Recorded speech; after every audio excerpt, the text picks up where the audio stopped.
If you're new here, don't forget to subscribe to our channel and hit the like button.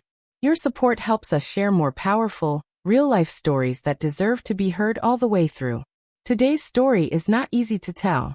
It's not fiction. It's not drama created for views. And it's definitely not something I ever imagined I would confess publicly. But sometimes, the truth refuses to stay silent. That IT was supposed to be an ordinary night. The kind of quiet evening where nothing significant happens. The kind you don't remember a week later. At least, that's what I thought. Then I heard it. At first, it was so faint I almost convinced myself it wasn't real. A sound that barely disturbed the stillness. Soft. Hesitant. Like a breath that didn't belong to me. I stopped moving. I held my own breath. The house had a way of playing tricks when it got too quiet. Old wood shifting. Pipes adjusting. Wind sliding through the smallest cracks in the windows. After dark, even harmless sounds felt intimate. Personal. But then it came again. My name. Not shouted. Not panicked. Just careful. Fragile. As if whoever said it wasn't sure they had the right to. And in that moment, something inside my chest tightened.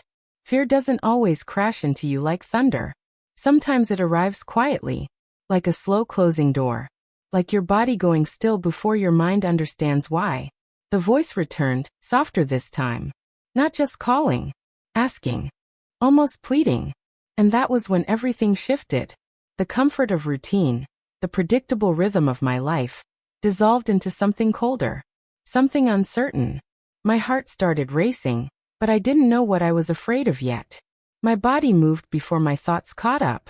I walked toward the stairs. Each step felt heavier than the last. The wooden boards creaked beneath my feet. Long, dragging sounds that felt almost like warnings. Like the house itself was trying to tell me to turn back. My hand slid along the railing. That's when I realized my palms were damp. And suddenly, I understood something I hadn't allowed myself to admit for weeks. The real fear wasn't coming from upstairs. It had already been living inside me. Before I go any further, I need to say something. What I'm about to share isn't entertainment. It isn't exaggeration. It's a confession. A story about love. About loyalty. About betrayal so quiet it almost looks like patience. And about the kind of strength you only discover when everything you believed in has already shattered. I never imagined I would be the kind of woman who sits in front of a camera and admits her marriage cracked open. I was raised differently. I grew up believing in promises. Not the dramatic kind you see in movies. The quiet ones. The kind my mother believed in. She used to tell me, a marriage isn't built in a single grand gesture. It's built every day you wake up and choose the same person again. I believed that. I lived by that. I believed love was patient. I believed loyalty was sacred. I believed that if two people worked hard enough, forgave often enough, stayed honest enough, they could survive anything. When I married Amir, I truly believed I had found my forever. We weren't wealthy. We didn't have a picture-perfect life. But we laughed easily. We shared dreams. We built plans in the dark, whispering about the future like it was something we could shape with our hands. For 10 years, I stood beside him. 10 years of choosing him. 10 years of believing we were building something solid. Our marriage felt like a stone house. Not flawless, but strong. Every wall built from shared struggles. Late-night conversations. Tears we wiped away together. Arguments we survived. I was proud of the life we were building. Or at least, I was proud of the life I thought we were building. Because love doesn't collapse loudly. It cracks quietly.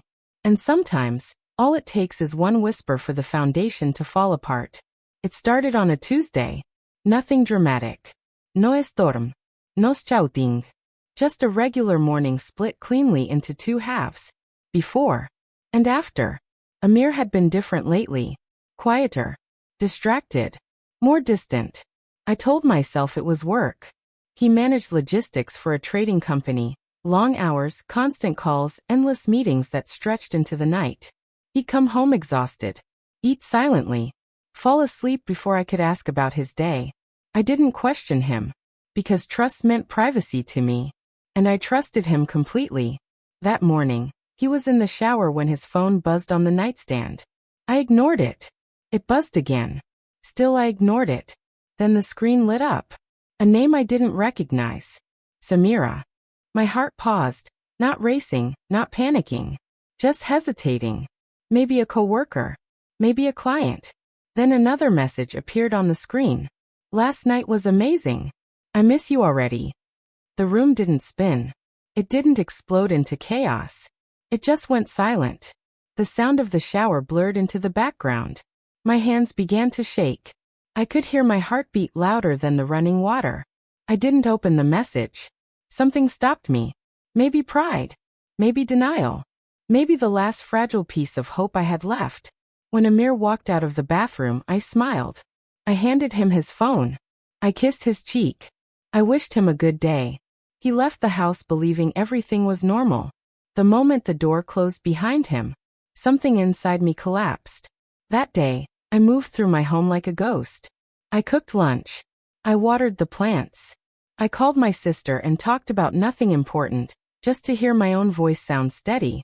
But inside me, something was unraveling. Not violently. Not dramatically. Slowly. Like a single thread being pulled from tightly woven fabric. 10 years of marriage. Reduced to one glowing sentence on a screen. That night, I lay beside him and watched him sleep. He looked peaceful. Almost innocent. And I wondered how someone could lie so easily. How someone could hold you, kiss you, build a life with you, and still belong to someone else. I didn't cry.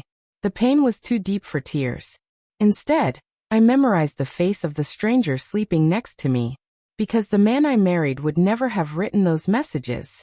The days that followed felt unreal. I played my role perfectly. I smiled. I laughed. I asked about work. I became an actress in my own marriage. Amir saw the same woman he always had. But behind every smile, I was watching, listening, collecting. His excuses became repetitive. Traffic. Client dinners. Late meetings. The same lies recycled like lines from a poorly written script. At first, I kept everything in my head. Dates. Times.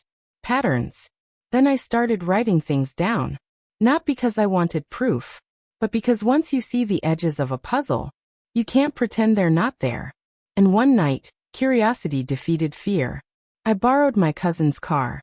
I told myself I just needed peace. Just needed clarity. I followed him across town. He didn't notice. He never expected suspicion. He parked outside a restaurant. Not the kind used for business meetings. Dim lights. Soft music. Intimate. And then she appeared. Samira. Red dress. Confident smile. The kind of smile women wear when they feel chosen. I watched them from my car. Their laughter. The way their hands brushed across the table. The ease between them. And when she leaned forward and kissed his cheek, something inside me went quiet. Not shattered. Not screaming. Just quiet. Like something had died and accepted it. I wanted to run inside. To expose him. To scream his name in front of everyone. But I didn't. I sat there in the dark. Breathing carefully. Watching the life I believed in dissolve under soft restaurant lighting. That night, I didn't confront him. I went home. I sat in silence. And for the first time, I stopped asking why. Instead, I asked something else. What do I do now? Because revenge is loud. But power is quiet. And that was the night I chose power.